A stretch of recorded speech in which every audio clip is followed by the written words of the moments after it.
வணக்கம். இது உங்கள் பொலிட்டிக்கல் பார்க்க நான் உங்கள் நண்பன். தேமுதிகவை பத்தி நம்ம பேசக்கூடாது அப்படின்னு தான் நானும் நினைக்கிறேன். தேமுதிகவை பத்தி எதுவும் குறை சொல்லக்கூடாது அப்படின்னு தான் நான் நினைக்கிறேன். தேமுதிகவை ஏதாவது ஒன்று சொன்னனா அது விஜயகாந்த் சார் சொன்ன மாதிரி அப்படின்னு தான் நானும் நினைக்கிறேன். ஏன்னு கேட்டீங்கன்னா தேமுதிக ஒரு சுயநலமா செயல்படுது அப்படிங்கிறது நான் சொன்னனாவே உங்களுக்கு எல்லாம் ஒரு என்னடா என்ன இப்ப கோவம் வர மாதிரி பேசுறானே அப்படின்னு சொல்லிட்டு நீங்க யோசிக்கலாம்.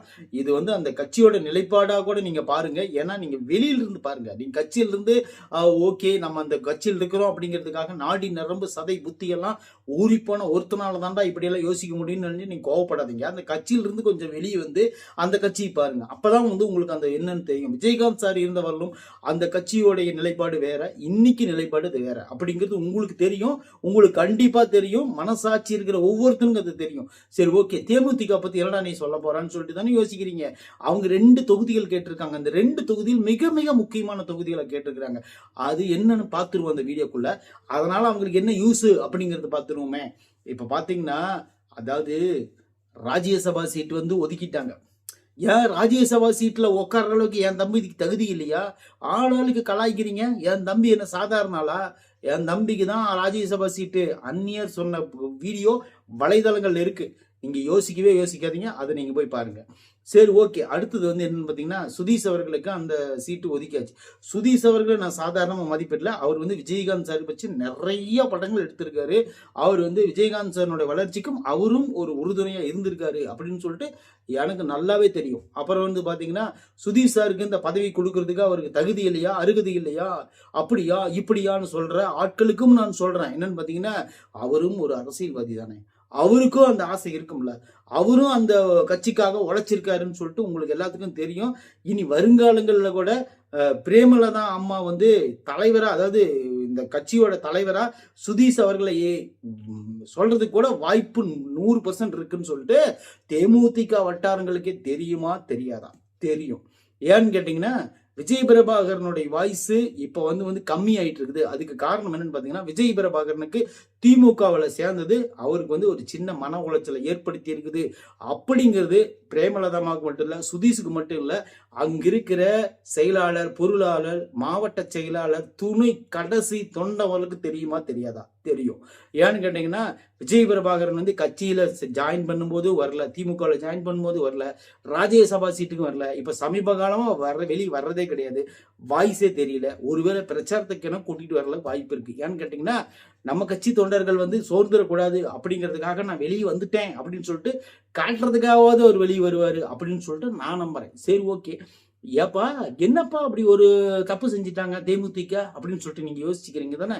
அவங்க ஒரு தப்பும் செய்யவும் மாட்டாங்க. அந்நியர் அவர்கள் மேல எனக்கு மிகப்பெரிய மதிப்பு இருக்கு அப்படின்னு சொல்லிட்டு நான் ஓப்பனாவே சொல்லிடுறேன். ஏன்னு கேட்டீங்கன்னா நான் ஏதோ சொல்ல போய் நீங்க உடனே என்னடா அப்படி சொல்லிட்டியே அப்படின்னு சொல்லிட்டு நீங்க கேட்டக்கூடாது. அதுக்காக நான் சொல்றேன். ஏன்னா எல்லாமே ஆதாரங்கள் வச்சுக்கிட்டு தான் நான் சொல்றேன். எதையும் நான் சும்மா பழி போடணும் அப்படிங்கிறதுக்காக ஐ டோன்ட் கேர். நான் ஒரு யாரையும் தவறாகவும் பேச மாட்டேன். அப்படி தவறு காரணம் இல்லாம தவறா பேசினாலும் அது நான் யாருக்காகவும் பயப்படணுங்கிற அவசியம் எனக்கு கிடையவே கிடையாது. ஏன்னு கேட்டீங்கன்னா நான் எல்லாமே ஆதாரத்தோட தான் பேசுறேன். சரி ஓகே, இருக்கட்டும். அவங்க 2 தொகுதிகள் கேட்டிருக்காங்க. என்னடா தொகுதிகள் கேட்டிருக்காங்க கேக்குறீங்களா? திருவள்ளூர்ல 2 தொகுதிகள் கேட்டிருக்காங்க. திருவள்ளூர்ல ஏன்டா 2 தொகுதிகள் கேட்டாங்க? அது என்னென்ன தொகுதிகள் கேட்டாங்கன்னு சொல்லிட்டு நீங்க கேட்கலாம். ஏன்னு கேட்டீங்கன்னா மாதாவரம், பொன்னேரி அப்படிங்கிற ஒரு 2 தொகுதி கேட்டிருக்காங்க. மாதாவரம், பொன்னேரி குறிப்பிட்ட தொகுதி தலைவரை எங்களுக்கு கொடுத்தே ஆகணும். இந்த 2 தொகுதி தான் எங்களுக்கு மிக முக்கியமான தொகுதிகள். இதுல நாங்க சாதிச்சு காட்டணும் தலைவரை அப்படின்னு சொல்லிட்டு கேட்டிருக்கிறாங்க. இதுதான் அவன் பொருள் எடுத்து அவனையே போடுறது. கண்டுபிடிச்சுக்கோங்களா? என்னன்னு காரணம் தெரியுமா? அதுதான் என்னன்னு பாத்தீங்கன்னா விஜயகாந்த் அவர்களுடைய கல்யாண மண்டபத்தை இடிச்சாங்க பாத்தீங்களா? அந்த கல்யாண மண்டபத்தை இடிக்கும் போது அவர் எவ்வளவு கஷ்டப்பட்டாரு. இடிச்சு பாலம் கட்டினாங்க. அந்த பாலம் கட்டும்போது அவர் கஷ்டப்பட்டாரு. அதுக்காக அந்த கோபத்தை மனசுல வச்சுக்கிட்டு தான் அந்த கட்சி ஆரம்பிச்சாரு. கல்யாண மண்டபம் திருச்சிங்கள்ரா, உன் கட்சி பாரு நான் என்ன பண்றேன்னு, நான் முதலமைச்சராகி உன்னை எனக்கு அடிமையாக்குறேன்னா இல்லையான்னு பாருன்னு சொல்லிட்டு தான் ஐயா அவர்கள் வந்தாங்க.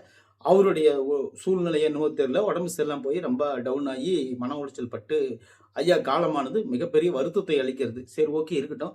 ஆனா இப்ப என்ன மாதாவரம் தொகுதியும் பொன்னேரி தொகுதி ஏன் கேட்கறாங்க தெரியுமா? அங்கதான் அவங்களுடைய கல்லூரிகள் இருக்குது, அதாவது ஸ்கூல்கள் இருக்குது.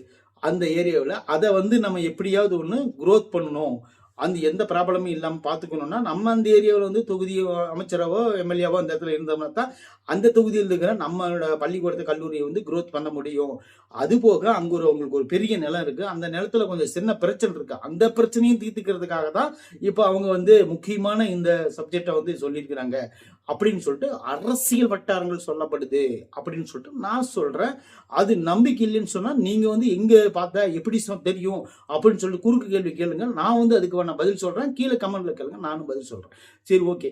அதாவது இப்படி வந்து திமுக வந்து எந்த நிலைப்பாட்டை எடுத்தாலும் ஒரு 10 வருஷத்துக்கு அப்புறம் ஒரு பிரச்சனை வருதுன்னா அது இன்னைக்கே யோசிக்கக்கூடிய ஒரு கட்சி தான் திமுக. 10 வருஷத்துக்கு அப்புறம் இவன் வில்லனா வருவானா, இன்னைக்கே அவனை வந்து தான் வசப்படுத்திக்கிறது தான் திமுக. அந்த திமுகல வந்து யாராலையும் வந்து திமுகவினுடைய சிறு துரும்ப கூட கிள்ளி பார்க்க முடியாது. அந்த மாதிரி ஒரு கட்சி தான் திமுக. உங்களுக்கு சொல்லிட்டு உங்களுக்கு எல்லாத்துக்கும் தெரியும். அழிக்க வந்தவனெல்லாம் அழிச்சது தான் திமுக.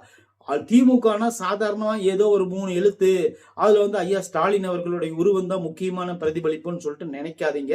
திமுக பின்னாடி இருக்கிற ஆட்கள் எல்லாம் பாத்தீங்கன்னு வச்சுக்கோங்களேன், அவங்க திமுகங்கிற ஒரு முகம் மட்டும்தான் ஸ்டாலின் அவர்கள். அதுக்கு பின்னாடி இருக்கிற அந்த திமுக எழுத்து இருக்கு பாத்தீங்களா, அதனோட தொண்டர்கள், நிர்வாகிகள், தலைவர்கள், அதுக்கு பண் பண்றவங்க, பண்ணா ஃபன் கிடையாது, பண்டு.